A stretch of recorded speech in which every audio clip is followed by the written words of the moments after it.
Welcome to Roll Credits, where movie lovers get the trivia they didn't know they needed. Oh, and just a quick heads up, this podcast was created with help from AI tools. So double-check any quotes before you drop trivia to impress a love interest. Good advice. Definitely do that. Right. Anyway, today we're stepping into Pressure. It's a historical thriller where the fate of World War II may come down to one forecast, one decision, and 72 hours of impossible stakes. It really throws you, doesn't it?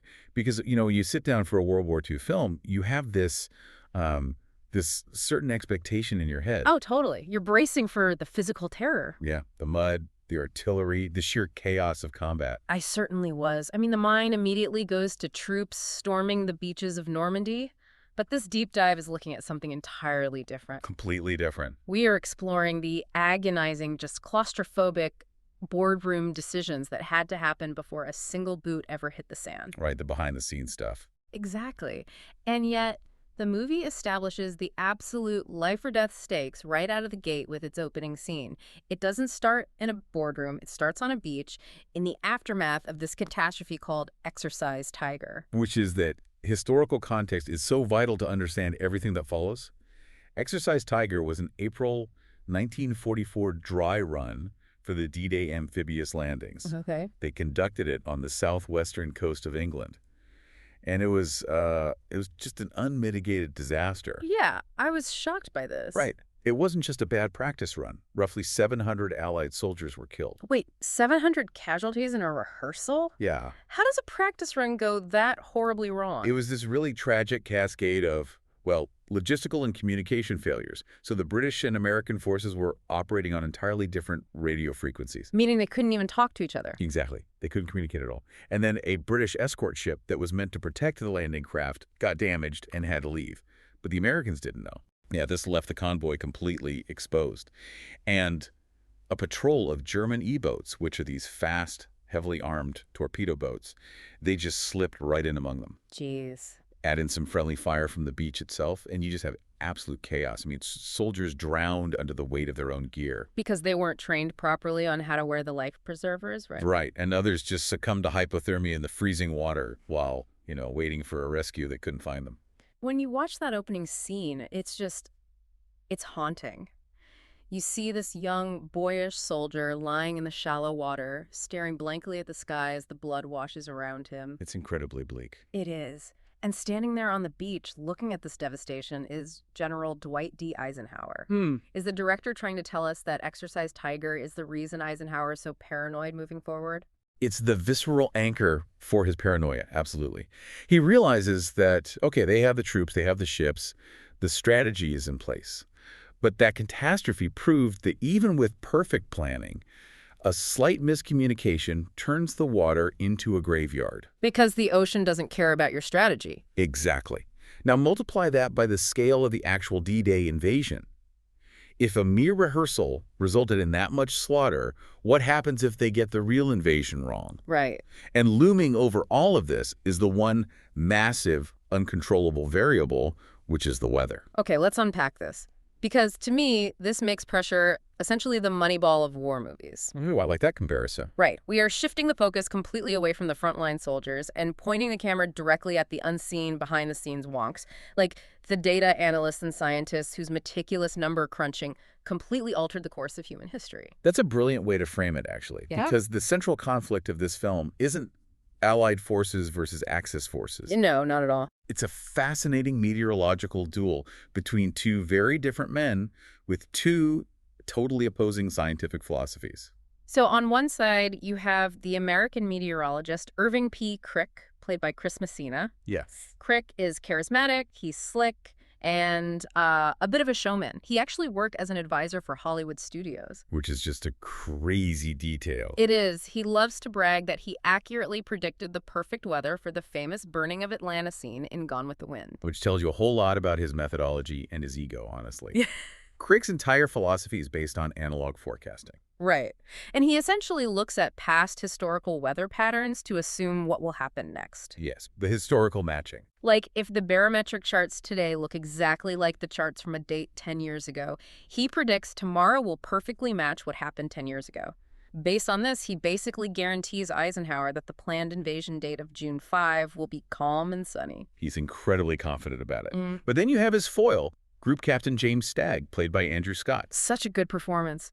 Oh, incredible. And Stagg is this Scottish geophysicist representing the Bergen School of Meteorology.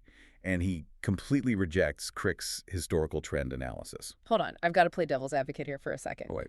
If Crick's analog method worked for Hollywood, and he successfully used it for Allied operations in North Africa, which they mention in the movie, why wouldn't Eisenhower just trust him? Well, Like, he had a proven track record. Why trust the dour Scottish guy telling everyone the sky is falling? it comes down to geography, mostly, and physics, which is exactly what the Bergen School focused on. Crick was used to the relatively stable climates of North America and North Africa. Ah, okay. That makes sense. But Stagg knew that the weather in Northern Europe, and specifically the English Channel, is entirely different. It's incredibly volatile because you constantly have the warm Gulf Stream colliding with freezing Arctic air masses. So the historical data just isn't reliable there. Not at all. The Bergen School, which was founded in Norway, was revolutionary because it was the first to treat the atmosphere in 3 dimensions. Meaning they weren't just looking at the ground. Right. They didn't just look at ground-level history. They mapped polar fronts and colliding air masses using real-time upper atmosphere data.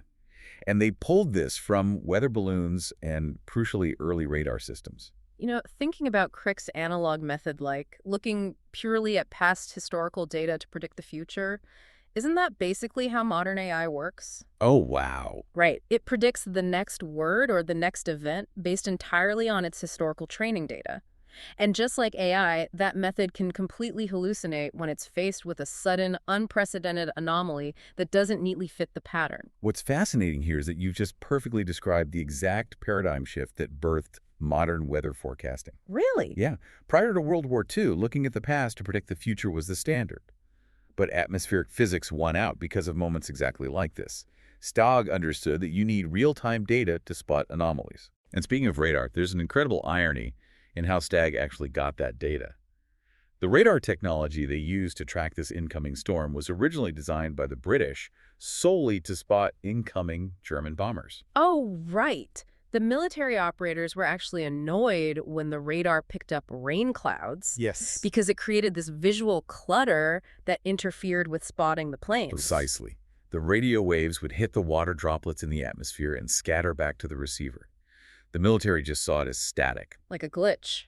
Exactly. But meteorologists like Stagg realized they were looking at a real-time, moving map of precipitation.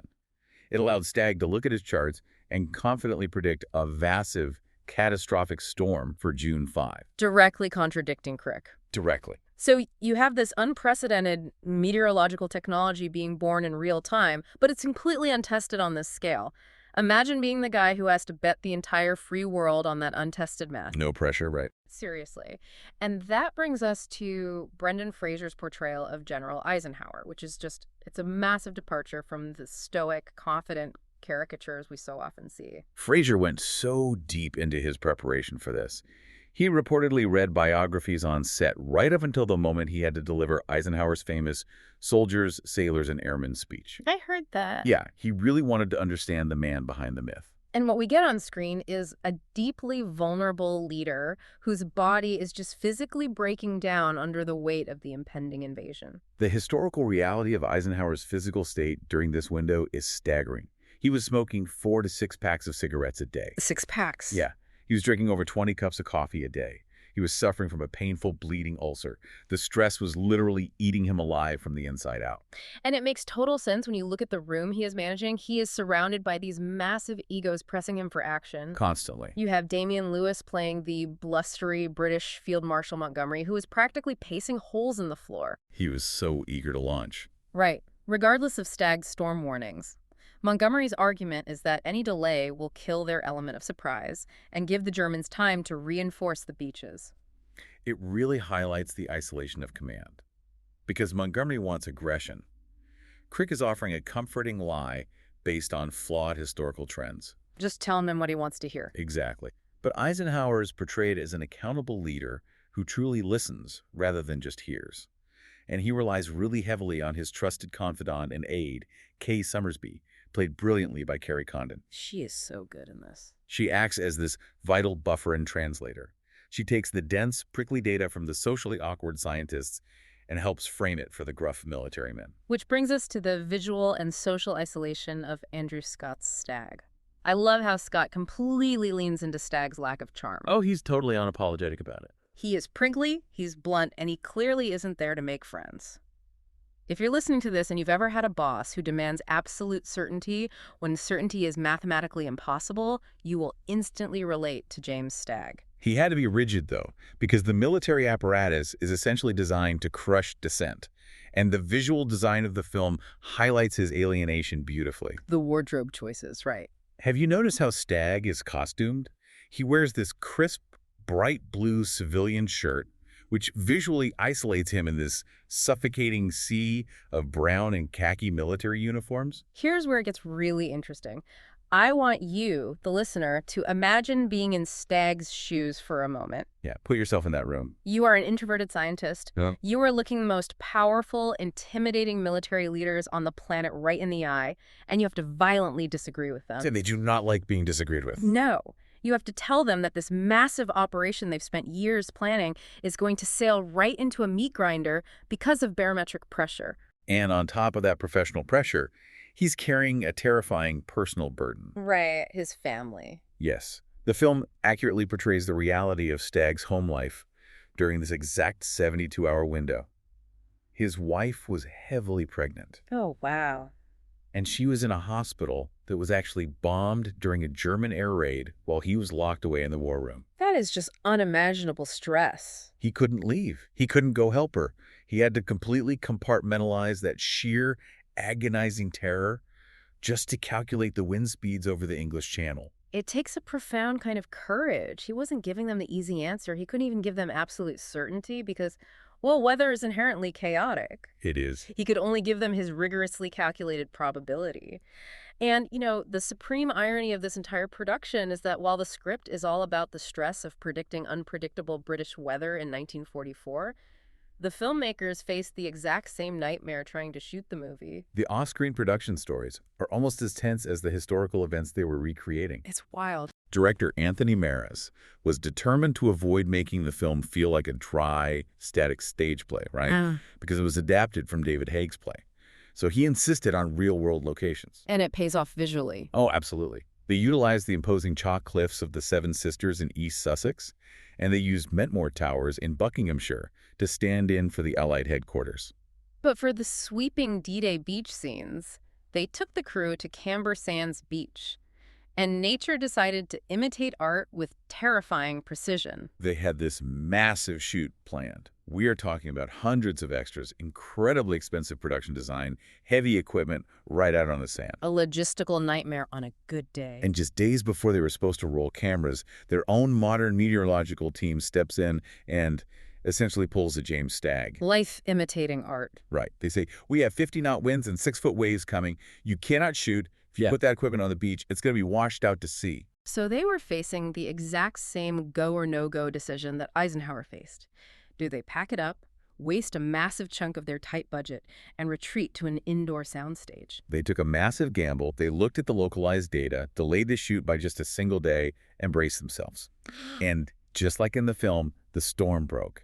The clouds miraculously parted exactly when they needed to shoot. The wind died down, and they captured the necessary footage. Which perfectly sets up how they handled the climax of the film. When Eisenhower finally makes his decision, Maras has to show the result. He has to show the invasion. Right, you can't build all that up and not show it. But how do you do that today? He knew he couldn't compete with the massive, visceral CGI spectacle of a film like Saving Private Ryan. And if he had tried, it would have felt totally disjointed from the rest of the movie. Exactly. Instead, Maras made a brilliant stylistic choice. He sourced 49 hours of actual 35mm archival footage shot by real combat videographers during World War II.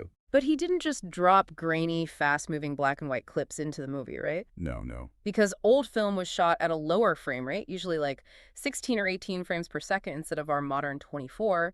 That's why old historical footage always looks a bit sped up and comical to our modern eyes. It creates an emotional distance. Exactly. So Mars employed the restoration techniques pioneered by Peter Jackson in his World War I documentary, They Shall Not Grow Old. Such a groundbreaking technique. Truly. The footage was meticulously upreased, meaning they digitally increased the resolution, and they used computers to interpolate the missing frames, slowing the soldiers' movements down to a normal human pace. And then the color. Yes, finally, it was hand-painted and colorized frame by frame. That technical magic removes the distancing effect of history. Like when you slow them down to a normal pace and add color, you realize you aren't looking at ghosts or historical artifacts. You're really not. You are looking at real, living teenagers. You can see the sunburns on their necks, their busted teeth, the sheer, unadulterated fear in their eyes. They look like kids you'd see at the grocery store today. If we connect this to the bigger picture, that stylistic choice is the emotional anchor of the entire film. It perfectly bridges the gap between the isolated, academic decisions made in that stuffy boardroom and the visceral human costs paid on the beaches. Yeah. The math stops being math. You realize that every single abstract pin on Eisenhower's map was one of these real, breathing young men. It completely solidifies the horrifying weight of the decision. And of course, we know the historical outcome. Eisenhower listens to Snag. Thankfully. He absorbs the relentless anger of Montgomery, and he rejects the comforting, misplaced confidence of Crick. He scrubs the June 5 invasion date. And that delay allows Stagg to keep reading the radar and the balloon data, and hidden inside this massive storm front, Stagg spots an anomaly. The opening. A tiny, unexpected lull for the morning of June 6. It was a brief window where the winds would drop just enough for the flat-bottomed landing craft to safely approach the shore without capsizing. And the cloud cover would break just enough for the Allied bombers to actually see their targets on the beach. It was a razor-thin margin of error. But Eisenhower looked at Stagg, trusted the science, and gave the order to go on June 6.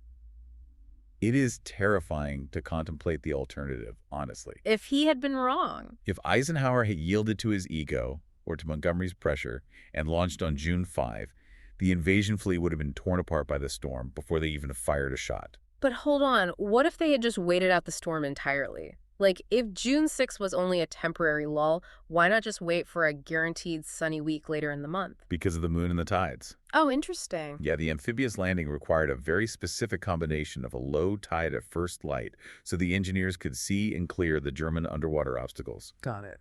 If they missed the June 6 window, the lunar cycle dictated that they couldn't try again until June 19. And historically, we know exactly what happened on June 19, 1944. We do. One of the most violent, protracted storms of the entire 20th century hit the English Channel. Wow. It lasted for days, creating massive swells that would have swamped every Higgins boat in the fleet. If the Allied forces had been caught in the middle of launching an invasion on that date, the destruction would have been absolute. That's chilling. The war could have dragged on for years longer, or the invasion of Europe could have failed entirely. It all came down to getting it right on that one specific day. And the Germans completely missed it. Totally missed it. There's this famous anecdote from years later. In 1961, John F. Kennedy is writing to his presidential inauguration with the outgoing president, Dwight Eisenhower. Right. And JFK asks him, point blank, what gave the Allies the ultimate edge on D-Day? And Ike simply replied, we had better meteorologists than the Germans. It's entirely true. The German forecasters looked at the exact same storm front approaching the channel, but they lacked the upper atmosphere insight Stagg had. So they didn't see the lull. They assumed the weather would remain so violently bad that an Allied invasion was mathematically impossible for weeks. Because of that forecast, German commanders actually left their posts. No way. Yeah. They went on leave or conducted training exercises miles inland. They were completely caught off guard when the Allies utilized that predicted lull on the 6th. So what does this all mean? Why does a story about weather forecasting in the 1940s resonate so intensely today? It's a great question. I think it boils down to the crucial importance of having the humility to listen to facts, to data, and to science, especially when it completely contradicts what your ego desperately wants to hear. Eisenhower was surrounded by men who wanted to move forward based on gut feeling, historical trends, and sheer aggressive momentum. Mm-hmm. But he had the profound wisdom to pause. Yeah. He absorbed the agonizing discomfort of uncertainty, and he chose to trust the expert in the room who was presenting the hard, unpopular evidence. It's almost the ultimate competency porn, like watching highly skilled people do incredibly difficult jobs with absolute integrity. That's a great way to put it. Stagg didn't care about being liked, he cared about being accurate. But the aftermath of this incredible achievement is, frankly, infuriating. It is the messy reality of history. Because despite Stagg being proven absolutely undeniably correct and basically saving the entire operation, Irving P. Crick never conceded the point. Right. Crick spent the rest of his life, he lived all the way until 1996, giving interviews and writing articles trying to claim credit for the D-Day forecast. Unbelievable. He continuously spun a PR narrative to suggest that his analog forecasting method was the true savior of the operation, much to the absolute frustration of the broader scientific community. Who knew he had practically begged Eisenhower to launch into a hurricane? Exactly. This raises an important question, though. Even when the right decision is made and the world is literally saved, the battle over who gets to write the history continues. Always. It makes you wonder, how many other world-changing historical moments were decided by an unsung, socially awkward expert who was nearly overwritten by a louder, more charismatic voice in the room? It's a sobering thought to leave you with. Sometimes the loudest voice in the room is just selling you a sunny day during a hurricane. Well said. And that wraps our deep dive into pressure. If you enjoyed this episode, follow Roll Credits and share it with your fellow movie and history fans. And let us know what film we should cover next, old or new. We'll be back soon with more trivia, more movie magic, and maybe a few more decisions that change the course of history.